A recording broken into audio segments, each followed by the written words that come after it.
मैं हूं मोहसिन शहजाद मोहसिन और आप देख रहे हैं रेख्ता फिजिक्स। आज हम 10th क्लास के चैप्टर 10 के न्यूमेरिकल प्रॉब्लम्स करेंगे और स्टार्ट करते हैं फर्स्ट प्रॉब्लम से, जो कि है कि time period of the simple pendulum is 2 second. What will be its length on earth, what will be its length on moon if g is equal to GE/6 where g is equal to 10 metre पर second.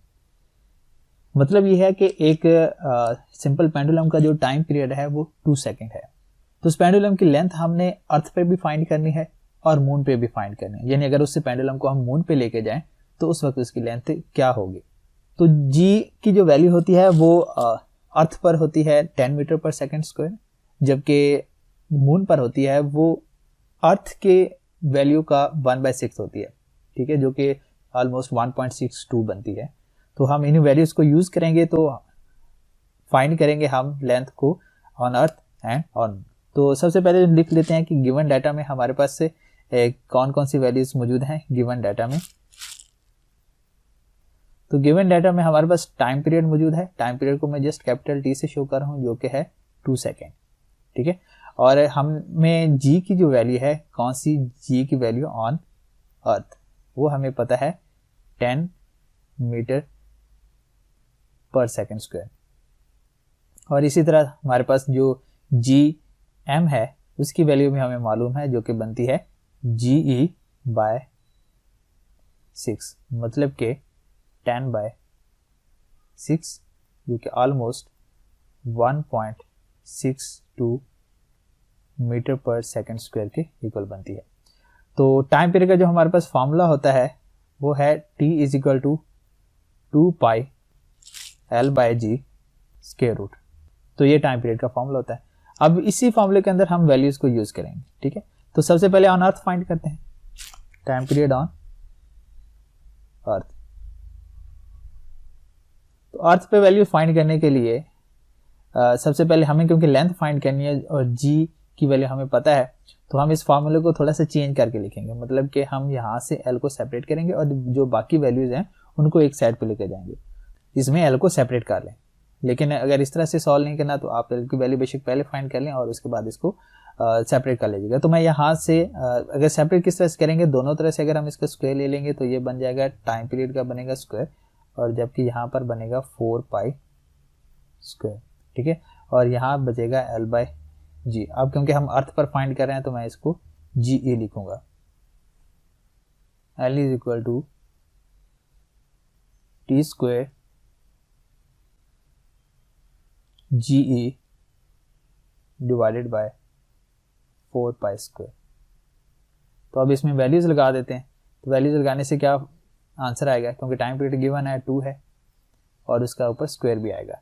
g की value हमें पता है कि अर्थ पर होती है 10 और 4π 3.14, ठीक है, 0.14, और फिर इसका ऊपर स्क्वायर भी आएगा। तो आफ्टर सिंप्लीफिकेशन हमारे पास जो इसकी वैल्यू आती है वो 1.02 मीटर आती है, क्योंकि हमने लेंथ फाइंड करनी है तो लेंथ का यूनिट यहाँ पर हमारे पास मीटर आएगा। तो ये है L की वैल्यू कहाँ पर, ऑन अर्थ, ठीक है। तो अगर हमने फाइंड करनी है L की वैल्यू मून पर, तो मून पर फाइंड करने के लिए क्या अब हम किस पर करेंगे, ऑन मून, ठीक है। तो बिल्कुल यही फॉर्मूला होगा। यह यहाँ पर ये पहले हम इसको लिख लेते हैं, ऑन अर्थ था तो इसको मैं LE कह देता हूँ, और ऑन मून है तो इसको LM कह देता हूँ, ताकि इन दोनों में फर्क रहे। तो बिल्कुल सेम फॉर्मूला, मैं फॉर्मूले को पहले लिख देता हूँ, T स्क्वायर GE नहीं लिखेंगे, अब हम इसको GM लिखेंगे, डिवाइडेड बाय 4π स्क्वायर, जो कि एक कांस्टेंट है और ये हमें पता है। तो दोबारा से इसमें वैल्यूज लगा लेते हैं। लेंथ ऑन मून हम फाइंड कर रहे हैं, टाइम पीरियड तो क्योंकि दोनों के लिए सेम है, इसका स्क्वायर आ जाएगा 2 स्क्वायर, और जबकि g की वैल्यू हम यहाँ पर लगाएंगे 1.62 डिवाइडेड बाय 4 × 3.14 स्क्वायर, ठीक है। तो इसको जब हम सिंप्लीफाई करेंगे, डायरेक्ट आप इसको कैलकुलेटर से सॉल्व कीजिएगा तो हमारे पास जो इसका आंसर आएगा वो 0.17 मीटर आएगा, ठीक है। तो ये था इसका फर्स्ट न्यूमेरिकल प्रॉब्लम, जो कि हमने पेंडुलम की लेंथ फाइंड की on earth and on moon. अब मूव करते हैं हम अपने सेकंड प्रॉब्लम की तरफ। 10.2 इसमें कहा गया कि a pendulum of the length 0.99 metre is taken to the moon by an astronaut. तो अब यहाँ पर इस प्रॉब्लम के अंदर पेंडुलम की जो लेंथ है वो हमें बता दी गई है, जो कि 0.99 मीटर है। Time period of the pendulum is 4.9 second, और उस पेंडुलम को जो टाइम पीरियड है वो भी हमें पता है, जो कि है 4.9 second. What is the value of the G on surface of the moon. तो मून पर इसकी जी की वैल्यू कितनी होगी, ठीक है, ये हमें इसमें फाइंड करना है। तो जो गिवन है हम सबसे पहले वो लिख लेते हैं। गिवन में हमारे पास length of the time period हमें पता है, तो हम लिख लेते हैं लेंथ ऑफ टाइम पीरियड। मैं इसको डायरेक्ट लिखूंगा लेंथ ऑफ टाइम पीरियड, ठीक है। कहाँ पर हमें पता है, मून पर पता है, तो इसको एल एम कह दिया, जो कि है 0.99 मीटर, ओके। और टाइम पीरियड भी हमें पता है 4.9 सेकेंड है, 4.9 सेकेंड। और हमने फाइंड करना है जी की वैल्यू, कहाँ पर, मून के ऊपर जी की वैल्यू फाइंड करनी है। तो दोबारा वही फार्मूला लगाएंगे। क्या फार्मूला था हमारे पास, फार्मूला है T इज इक्वल टू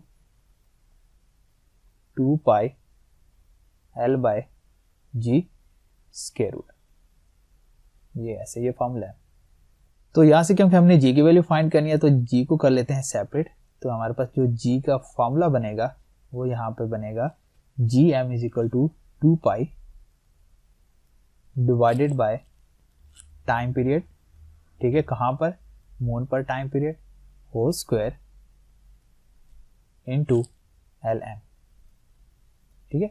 तो मतलब किस तरह से करेंगे, दोनों तरफ से इसको स्क्वायर ले लेंगे, स्क्वायर लेने से यहाँ टी स्क्वायर बनेगा, इसका ये स्क्वायर रूट खत्म हो जाएगा। तो यहाँ हम इजिली जो जी एम है उसको सेपरेट कर सकते हैं।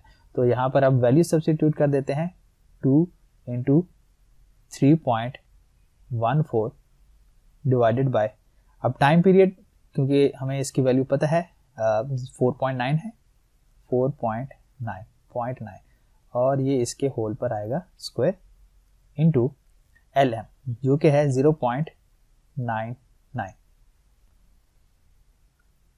तो G M is equal to, अब कैलकुलेटर से डायरेक्ट इसको सॉल्व करें, यानी सिंप्लीफिकेशन के बाद हमारे पास जो जी एम की वैल्यू आएगी वो 1.63 मीटर पर सेकेंड स्क्वायर आएगी।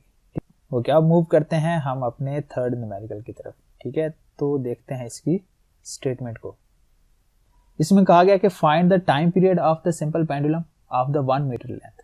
एक सिंपल पेंडुलम का जो टाइम पीरियड है वो हमने फाइंड करना है, जबकि उस पेंडुलम की लेंथ हमें बता दी है वो 1 मीटर है, और वो पड़ा कहाँ पे है, on earth and on moon. मतलब कि हमने इसका जो टाइम पीरियड है वो अर्थ के ऊपर भी फाइंड करना है और मून पे भी फाइंड करना है, ठीक है। Value of the G on the surface of the moon is 1/6, ये हमें पता है। तो जी की वैल्यू मून पर 1/6 होती है, ये मैं बार बार नहीं बताऊंगा, अब आपने इसको याद रख लेना है, क्योंकि अब हम इसको तीसरी दफा रिपीट कर रहे हैं और इससे पहले आप चैप्टर में भी इसको पढ़ के आए हैं। तो हमने क्या करना है, इसके टाइम पीरियड फाइंड करना है मून के ऊपर, और किस पर फाइंड करना है, अर्थ पर फाइंड करना है। तो चलिए इसको स्टार्ट करते हैं।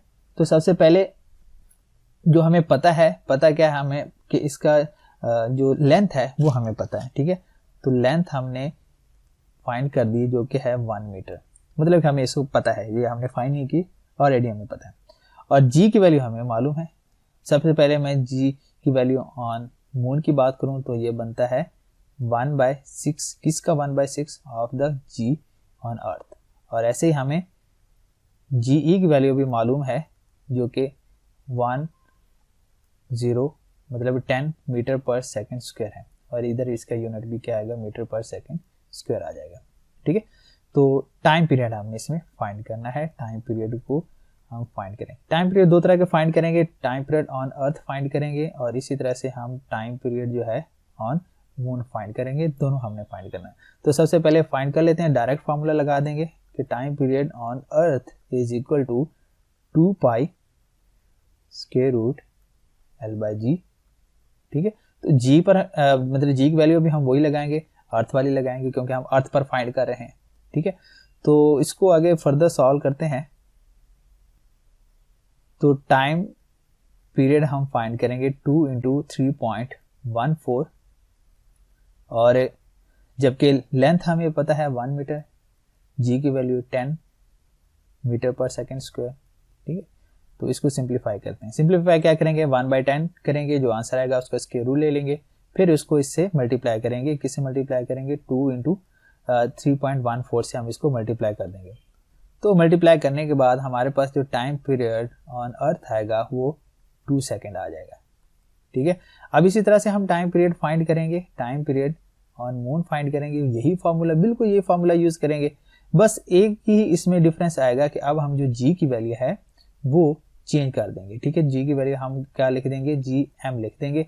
तो टाइम पीरियड आएगा 2 पाई, एल की वैल्यू हम लिखेंगे 1, जबकि जी की वैल्यू अब हम क्या लिख देंगे 1.67। ठीक है, यानी अब जब हम इसको 10/6 करेंगे तो ये 1.67 आता है।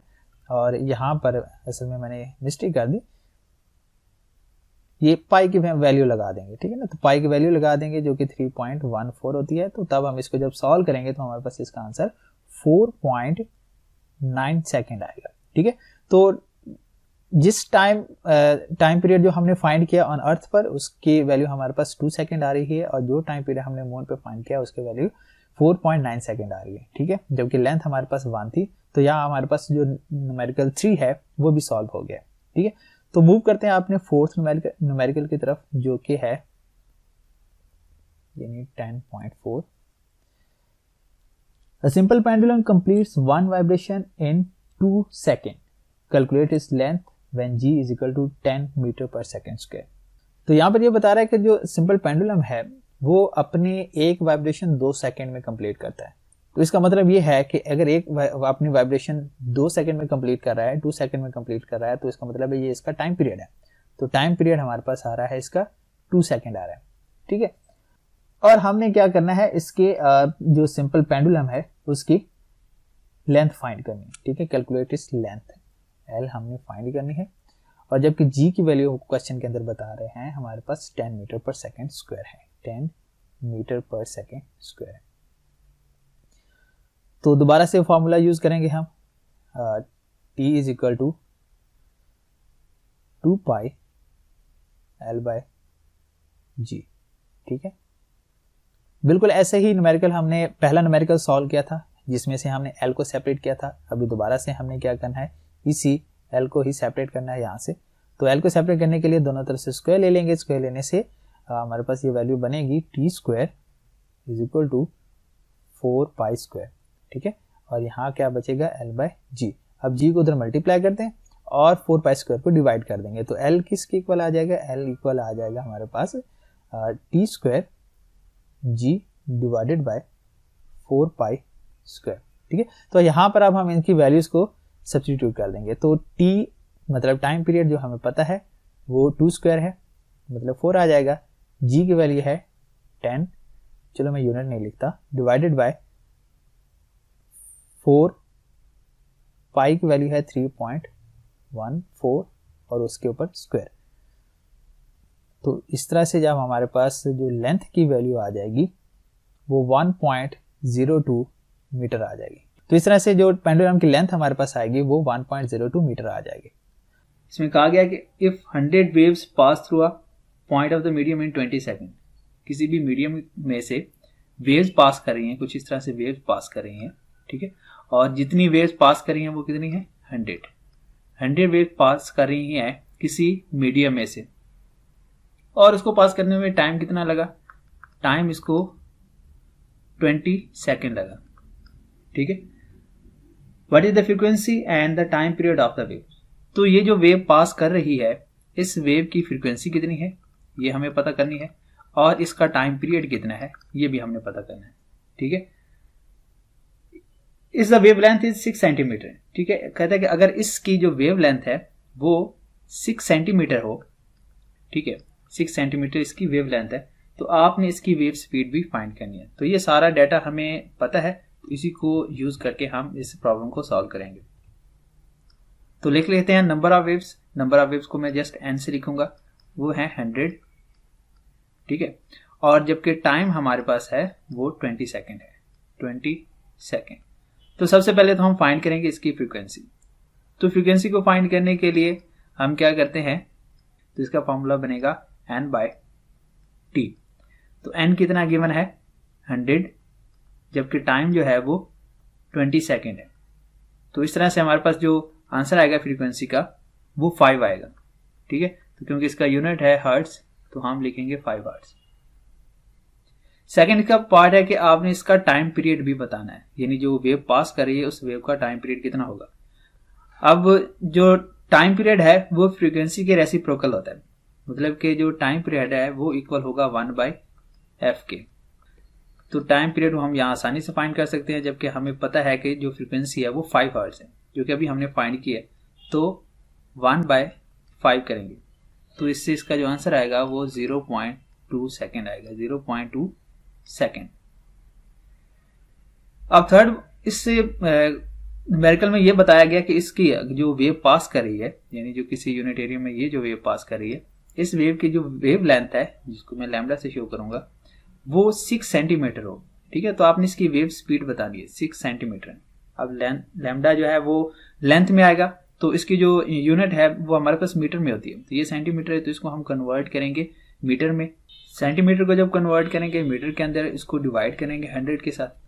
ठीक है, तो 100 से डिवाइड करते हुए इसका आंसर जाएगा वो 0.06 मीटर आएगा। तो अब हमने क्या फाइंड करना है, इसमें से वेव स्पीड फाइंड करनी है, जिसका फॉर्मूला होता है v = f लैम्डा। f की वैल्यू है 5, लैम्डा भी हमने फाइंड किया जो कि 0.06 आता है। दोनों को करेंगे मल्टीप्लाई तो आंसर आएगा 0.3 मीटर पर सेकेंड, क्योंकि हमने इसकी वेलोसिटी फाइंड किया, वेव स्पीड फाइंड किया, तो वो उसका यूनिट मीटर पर सेकेंड आएगा। अब मूव करते हैं नेक्स्ट न्यूमेरिकल की तरफ, जो कि है a wooden bar vibrating into the water surface in a ripple tank has the frequency of the 12 hertz. The resulting wave has a wave length of 3 centimetre. What is the speed of the wave. मतलब कि ripple tank के अंदर एक wooden बार से हमने wave produce किए। इससे पहले हमने इसी चैप्टर का जो लास्ट टॉपिक था रिपल टैंक, उसमें बड़ी डिटेल्स के साथ पढ़ा था कि रिपल टैंक में हम वेव्स किस तरह से प्रोड्यूस कर सकते हैं। तो वहां पर रिपल टैंक में हमने वेव प्रोड्यूस की और उस वेव की जो फ्रीक्वेंसी है, तो मैं यहाँ डायरेक्ट लिख देता हूँ, frequency is equal to 12 hertz. यानी रिपल टैंक में जो वुडन बार से हम वेव्स प्रोड्यूस कर रहे हैं उसकी फ्रीक्वेंसी 12 हर्ट्ज है, और उसकी जो वेव लेंथ है वो lambda is equal to 3 centimetre है। तो एक तो हम सेंटीमीटर को दोबारा से कन्वर्ट करेंगे मीटर के अंदर, तो 3/100 आएगा, जो कि 0.03 मीटर बनेगा। ठीक है, तो आपने इसकी स्पीड फाइंड करनी, ये मालूम करना है। तो अगेन हम फॉर्मूला यूज करेंगे v = f लैम्डा। तो वैल्यू सब्स्टिट्यूट करेंगे तो यहाँ v = 12 मल्टीप्लाई बाय लैम्डा, मतलब 0.03। मीटर में जो हमने वैल्यूज फाइंड की थी वही इसमें लगाएंगे, तो इससे आंसर आएगा 0.36। दोबारा क्योंकि हमने वेलोसिटी फाइंड किया तो मीटर पर सेकेंड आएगा। नेक्स्ट प्रॉब्लम ये पूछा गया कि a transverse wave produce on a spring has a frequency of 190 hertz and travel along the length of the spring of 90 metre in 0.5 second. तो यहाँ से हमने 3 चीजें फाइंड करनी। एक ये है कि उस वेव का टाइम पीरियड क्या है, दूसरा उसकी स्पीड क्या है, और तीसरी उसकी वेवलेंथ क्या है। ठीक है, तीनों को हम बारी बारी डिस्कस करेंगे, जबकि हमें बताया क्या गया है कि ट्रांसवर्स वेव प्रोड्यूस की गई है एक स्प्रिंग के अंदर जिसकी फ्रीक्वेंसी 190 हर्ट्ज है। ठीक है, और उसने जो डिस्टेंस कवर किया है वो 90 मीटर है, और कितने टाइम में वो डिस्टेंस कवर किया गया वो टाइम भी यहाँ पे मेंशन है, जो कि 0.5 है। तो जितना डाटा हमें गिवन है वो हम उसको लिख लेते हैं। ओके, तो फर्स्ट ऑफ ऑल फ्रीक्वेंसी हम लिखेंगे जो कि है 190 हर्ट्ज, और स्प्रिंग की लेंथ कितनी है, length of spring is 90 metre, और इस वेव को ट्रेवल करने में जितना टाइम लगा वो टाइम है 0.5 सेकेंड। तो क्योंकि इस न्यूमेरिकल के 3 पार्ट हैं, जिसमें फर्स्ट पार्ट में हमने फाइंड करना है इसकी frequency, sorry time period,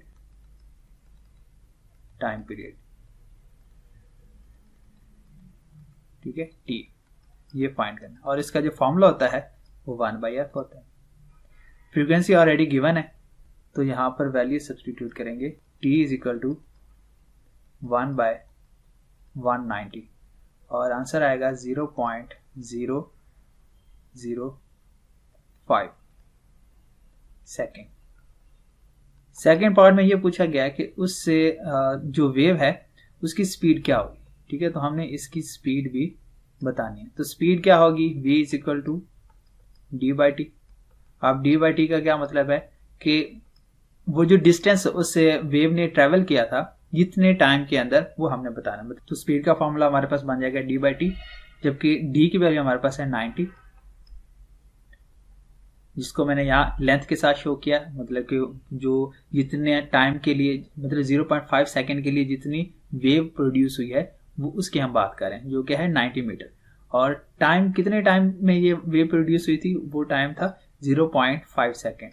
0.5 second, तो 90 डिवाइडेड बाय 0.5, 180 मीटर पर सेकेंड। थर्ड पार्ट में ये पूछा गया है wave length of the wave. Wave length of wave, यानी हमने लैम्डा फाइंड करना है। तो v is equal to F lambda, जबकि lambda is equal to v/f।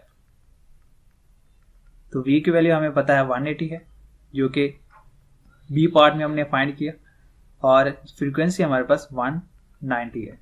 तो इस तरह से हमारे पास जो लैम्डा की वैल्यू आएगी वो 0.95 आएगी, 0.95 मीटर। इस न्यूमेरिकल में ये पूछा गया कि water wave in the shallow dish are 6 centimetre long. मतलब कि एक डिश के अंदर जो वेव प्रोड्यूस की गई है उसकी जो लेंथ बता रहे हैं वो 6 सेंटीमीटर है। At the one point the water move up and down at the rate of 4.8 oscillations पर सेकेंड। वो कहते हैं कि उसके दूसरी साइड पर जो वाटर है वो ऑसिलेट कर रहा है, यानी अप एंड डाउन मूव कर रहा है। जो उसकी ऑसिलेशन रेट बता रहे हैं वो 4.8 है ऑसिलेशन पर सेकेंड। तो आपने बताना कि what is the speed of the water waves. जो वाटर वेव जो उससे डिश के अंदर प्रोड्यूस हो रही हैं उसकी स्पीड कितनी है और उसका टाइम पीरियड कितना है। ये दोनों बातें हमने यहाँ डिस्कस करनी। तो सबसे पहली बात तो ये है कि हमें उसके इससे जो गिवन डाटा है उसमें क्या क्या चीजें गिवन है। तो सबसे पहली चीज हमें इसका वेव लेंथ पता है, ठीक है, क्योंकि उन्होंने बता दिया कि जो उसकी लेंथ है वो 6 सेंटीमीटर है। तो हम कहेंगे कि यहाँ जो लैम्डा की वैल्यू है वो 6 सेंटीमीटर है।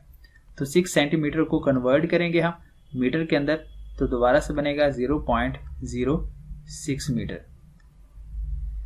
और ऑसिलेशन रेट बता दिया। अब ऑसिलेशन क्या होगी, number of vibration unit time, तो जो कि फ्रीक्वेंसी के इक्वल आएगा। तो यहाँ पर जो दूसरी चीज गिवन है वो फ्रीक्वेंसी है और वो किस रेट से है, 4.8। ठीक है, तो फ्रीक्वेंसी है तो इसको मैं डायरेक्ट लिखूंगा हर्ट्ज के अंदर। तो हमने फाइंड क्या करना है, तो हमने फाइंड करना है इसके स्पीड फाइंड करनी है v, और दूसरे हम b पार्ट में हमने इसका टाइम पीरियड फाइंड करना है। ठीक है, ये दो चीजें हम इसमें डिस्कस करेंगे। तो सबसे पहले स्पीड फाइंड कर लेते हैं, v is equal to F lambda.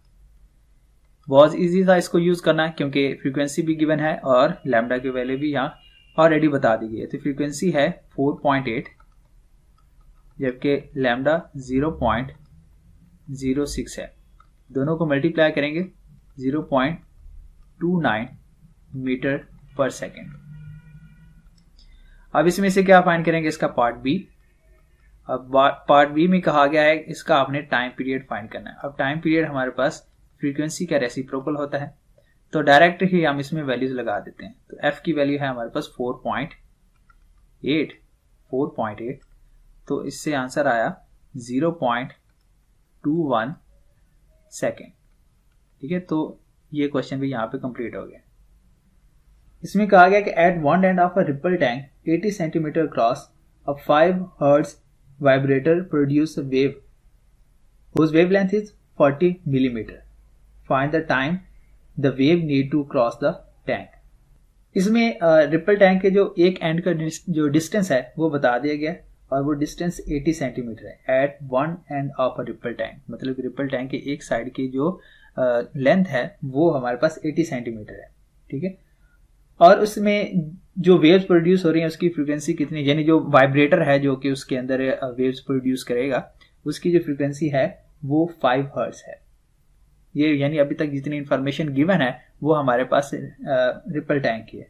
तो सबसे पहले हम लिखेंगे उसकी लेंथ कितनी एक एंड की, यानी डी हम लिख देंगे, उसकी जो डिस्टेंस होगा जो लेंथ होगा तो उसको हमने डी से शो किया जो है 80 सेंटीमीटर, 80 सेंटीमीटर। तो सेंटीमीटर को मीटर में कन्वर्ट करेंगे तो 80 को भी डिवाइड करेंगे हम 100 के साथ जो कि बनेगा 0.8 मीटर, 0.8 मीटर। और इसकी फ्रीक्वेंसी कितनी दे दी गई है, फ्रीक्वेंसी है 5 हर्ट्ज। अब ये फ्रीक्वेंसी किसकी है, वाइब्रेटर की फ्रीक्वेंसी है। अब जो वाइब्रेटर प्रोड्यूस करेगा, वेव प्रोड्यूस करेगा, तो उसकी वेव लेंथ भी यहां पर मेंशन है, तो यानी लैम्डा की वैल्यू भी गिवन है जो कि है 40 मिलीमीटर। ओके, अब मिलीमीटर है तो इसको भी मीटर में कन्वर्ट करेंगे, यानी 40 डिवाइडेड बाय 1000 कर देंगे। ओके, तो ये किस में कन्वर्ट हो जाएगा, 0.04 मीटर। तो हमने इसमें से टाइम फाइंड करना है, ठीक है। जिस टाइम के अंदर जो है वो ये एक एंड से दूसरे एंड तक वेव जो है वो ट्रेवल करके जाएगी, यानी उसको एक एंड से दूसरे एंड तक जाते हुए कितना टाइम लगेगा वो टाइम हमने यहाँ पर बताना है। अगर हमने टाइम बताना है तो उसके लिए हमारे पास जो इसका फॉर्मूला है ना वो v is equal to d/t है, ठीक है। ये फॉर्मूला लगा के हम इसको फाइंड कर सकते हैं, मतलब कि अगर हमने यहाँ से t फाइंड करना है तो ये बनेगा d/v। तो यहाँ v की वैल्यू हमारे पास नहीं है, तो सबसे पहले हमें v फाइंड करना पड़ेगा। v फाइंड करने के लिए हम यूज करेंगे formula v is equal to f lambda. तो f तो हमें पता है जो कि 5 है और लैम्डा भी गिवन है 0.04, दोनों को करेंगे मल्टीप्लाई तो आंसर आएगा 0.2 मीटर पर सेकेंड, ठीक है। तो v हमने फाइंड कर लिया। अब v की वैल्यू आसानी से हम यहाँ इस फॉर्मूले के अंदर यूज कर सकते हैं, तो वो हम लगा देंगे। तो t is equal to d/v, तो d की वैल्यू है 0.8, मतलब कि उस रिपल टैंक के एक एंड की जो लेंथ है वो 0.8 मीटर है। v अभी हमने फाइंड किया 0.2, तो टाइम हमारे पास आएगा 4 सेकेंड। एक एंड से दूसरे एंड तक मूव करते हैं उसका जो टाइम लगेगा वो 4 सेकेंड होगा। लास्ट न्यूमेरिकल है, इसमें कहा गया कि what is the wavelength of the radio wave transmitted by FM station at 90 megahertz.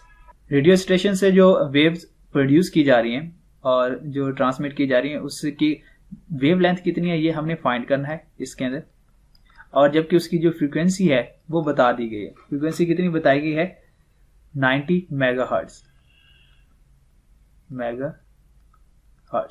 ये गिवन है। और हमें पता है कि जो 1 मेगा होता है वो इक्वल होता है 10⁻⁶। तो हम फ्रीक्वेंसी को लिख सकते हैं f is equal to 90 multiply 10⁻⁶ hertz. तो वहां से जो रेडियो वेव्स निकल रही हैं उन रेडियो वेव्स की फ्रीक्वेंसी हमें पता चल गई है, जबकि हमने इसकी वेव लेंथ है वो फाइंड करनी है। और क्या इंफॉर्मेशन बता रहे हैं, and the speed of the radio wave is 3 × 10⁸ metre पर सेकेंड, मतलब कि जो उसकी स्पीड है v की वैल्यू है वो 3 × 10⁸ मीटर पर सेकेंड है, जो कि स्पीड ऑफ लाइट होती है।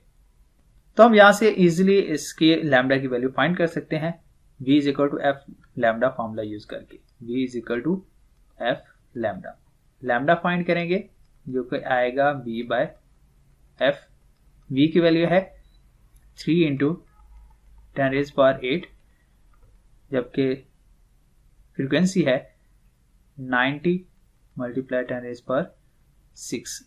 तो दोनों को करेंगे सिंप्लीफाई तो हमारे पास जो वेव लेंथ आएगी इसकी वो 3.33 मीटर आती है, ठीक है। तो ये थे इसके न्यूमेरिकल्स। तो चैप्टर 10 के जो न्यूमेरिकल्स है यहाँ पर वो कंप्लीट हो जाते हैं।